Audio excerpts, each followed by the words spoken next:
मेरे पाकिस्तानियों, दिल खून के आंसू रो रहा है। फील्ड मार्शल साहब को एक तस्वीर का तोहफा दिया है शहबाज शरीफ। भारत की तरफ से जारहाना इकदामात बयानात नहीं रुक रहे। मोदी ने अभी भी एक इतना इश्तियाल अंगेज बयान दिया है, कहते हैं कि पाकिस्तानी नौजवानों रोटी खाओ। मदरसे में पले बड़े ये बच्चे, ये पाकिस्तानी, ये पाकिस्तान में तो ऐसे हैं या लंदन जैसे शहर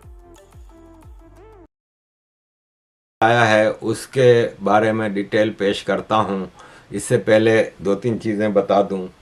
अजीज दोस्तों, एक होती है भेड़ चाल। भेड़ चाल, भेड़ कहते हैं उर्दू में बकरे को, शीप को, और भेड़ चाल होती है यानी एक बकरा आगे जा रहा है तो सब उसके पीछे जा रहे हैं। वो आग के कुएं में छलांग मारेगा तो सब उसके पीछे आग के कुएं में छलांग लगाएंगे। मैंने आपको पिछले दिन अपनी एक वीडियो के स्टार्ट में बताया था कि तुर्की में कोई, पता नहीं, मुझे फिगर याद नहीं रहते, सैकड़ों बकरे थे, ये जो शीप थे, वो जा रहे थे पहाड़ के ऊपर से। तो एक बकरे ने पहाड़ से नीचे छलांग लगाई तो सारे बकरों ने छलांग लगाई और कुछ 450 बकरे शायद थे जो मर गए थे। बाकी कई सौ बकरे बच गए। वो कैसे बचे? वो ऐसे कि जो 400 पहले जो गिरे थे, 450 वो मर गए, तो फिर उनकी ऊन वाला होता है वो, तो वो उसके ऊपर बाकी बकरे गिरे जिसकी वजह से वो बच गए। भेड़ चाल का यही हिसाब होता है। ये देखें किस तरह एक आदमी ने इनको अग्नि के चक्कर लगाने के लिए छोड़ दिया और फिर खुद निकल गया और ये चक्कर लगाते रहे। बताने का मकसद ये था कि पाकिस्तानी भी भेड़ चाल में होते हैं। पाकिस्तानी हमेशा एक भेड़ चाल, इनको मतलब हमारे यहाँ एक और कहावत है कि लाल बत्ती के पीछे लगा दिया। अब लाल बत्ती का भी मुहावरा आप में से अक्सर को पता होगा कि कैसे आया, कि दो आदमियों में मुकाबला हुआ रेसिंग का, तो बोला वो सामने लाल लाइट जल रही है ना, उस तक पहुंचना है। एक तो वहां तक पहुंच गया, दूसरा 4 दिन बाद वापस आया। बोला तुम कहाँ रह गए थे? बोला मैं तो एक ट्रक की लाल बत्ती के पीछे लग गया था।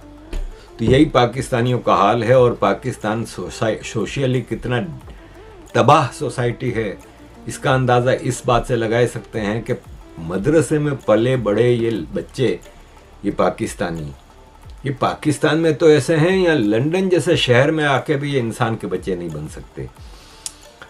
माहिरा खान और हुमायूं सईद पाकिस्तान के फिल्म स्टार हैं। उनकी नई फिल्म आ रही थी,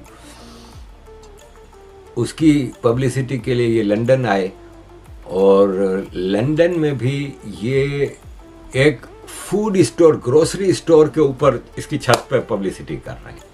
मतलब आप स्टैंडर्ड देखें कि इससे एक हफ्ते पहले भारत के अनुपम खेर साहब की एक फिल्म आ रही थी तानवी। उस फिल्म की उन्होंने जाके कैन्स, फ्रांस में जो फिल्मों का बहुत बड़ा मेला लगता है हर साल, उसमें की।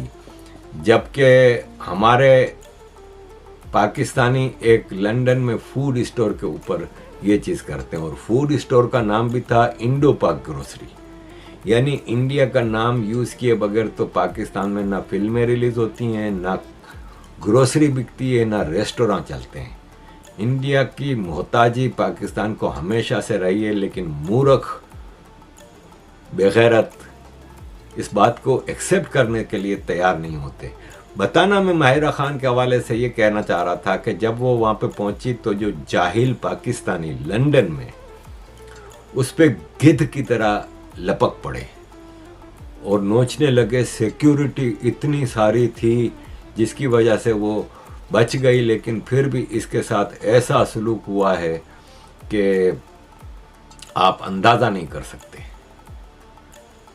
देख लें पाकिस्तान सोशली कितना तबाह कंट्री है, ये मैं बताना चाह रहा था।